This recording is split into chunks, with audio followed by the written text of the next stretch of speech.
Students, today we are going to discuss about the development of resources. Yesterday we discussed about the resources, what are the types of or classification of resources. Today we are going to study about the development of resources. उन resources को हम हमारे country के development में या हमारे area को कैसे develop कर सकते हैं, उसको मतलब क्या उससे benefit हमें कैसे मिल सकता है. तो उसके लिए देखो ये रहा डेवलपमेंट ऑफ रिसोर्सेज है. Resources are vital for human survival as for maintaining the quality of life.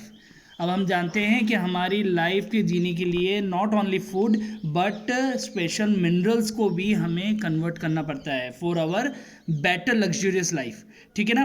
तो it was believe that resources are free gifts of nature. As a result human beings use them indiscriminately means उसको misuse करता है कि stocks of minerals are available in a country, लेकिन कुछ private individuals या कुछ institutions, कुछ companies ऐसी हैं जो अपने खुद के सेल्फ मोटिव के लिए, सेल्फ बेनिफिट के लिए उसको ओवर एक्सप्लॉइट करती हैं, मतलब ज़्यादा निकाल ले, ज़रूरत से ज़्यादा उसका माइनिंग कर लेती है. अब ज़्यादा निकाल लेंगे तो फ्यूचर में इसकी कमी हो जाएगी, क्योंकि जो हमें ये गिफ्ट मिले हैं, जो मिनरल्स के गिफ्ट मिले हैं आज जो हम यूज़ कर रहे हैं, हमारे मतलब प्रीवियस जनरेशन जो थी, हमारी जो पहले की जनरेशन थी, उन्होंने हमको ये दिया है.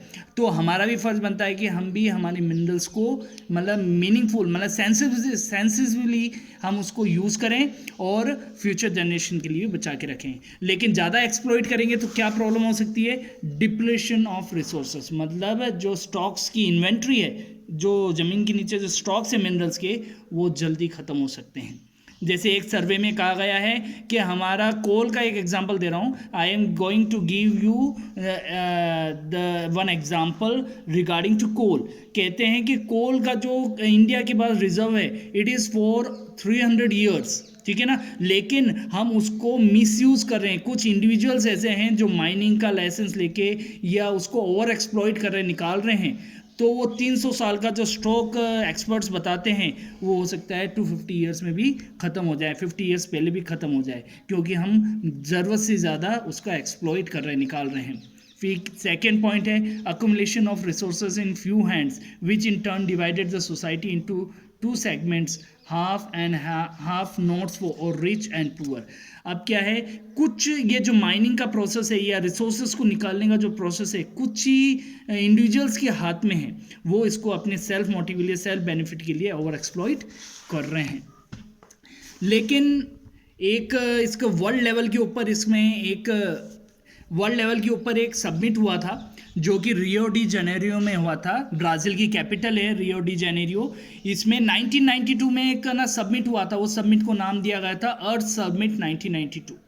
उसमें एक टॉपिक निकल के आया था वर्ल्ड लीडर्स, मतलब पूरे वर्ल्ड, हर कॉन्टिनेंट से जो डेवलप्ड नेशंस हैं, including America, Britain, Germany, India, Asian countries भी गए थे, यूरोपियन कंट्रीज़ भी गए थे, और अमेरिकन कंट्रीज़ के जो कंट्रीज़ थे, लैटिन अमेरिकन कंट्रीज़ हैं, इंक्लूडिंग यूएसए, कनाडा, ये सब उसमें उनके लीडर्स आए थे. और उन्होंने रियो डी जेनेरियो में अर्थ सबमिट जो हुआ था 1992 में, उसमें सब लीडर्स ने एक एजेंडा बनाया था कि हमारे जो मिनरल रिसोर्सेस हैं उसको सेंसिबली मतलब कैसे उसको यूज़ करें. तो उसके लिए एक नया टर्म आया था, एजेंडा बना था सस्टेनेबल डेवलपमेंट का. सस्टेनेबल डेवलपमेंट है एक्चुअली होता क्या है, तो इसको डेफिनेशन यहाँ दी गई है. Sustainable economic development means development should take place without damaging the environment. पहला एम था उस सबमिट में, पहली कंडीशन, पहली जो सब में मतलब एक राय बनी थी सब लीडर्स में, वर्ल्ड लीडर्स में, कि डेवलपमेंट होना चाहिए लेकिन एनवायरनमेंट को हार्म करके नहीं होना चाहिए, विदाउट डैमेजिंग द एनवायरनमेंट. और दूसरा कंडीशन क्या डिस्कस हुआ था सस्टेनेबल डेवलपमेंट में, कि development in the present should not be compromise with the needs of the future generation. मतलब कि जो आज जो हमारे पास मेटल्स का, मिनरल्स का स्टॉक्स हैं, तो हम उसको सही ढंग से यूज़ करेंगे, ज़रूरत के हिसाब से यूज़ करेंगे, तो हम हमारी फ्यूचर जनरेशन को हैंड ओवर कर सकते हैं. ठीक है ना. इससे एनवायरनमेंट भी ख़राब नहीं होगा और हमारी फ्यूचर नीड्स भी बनी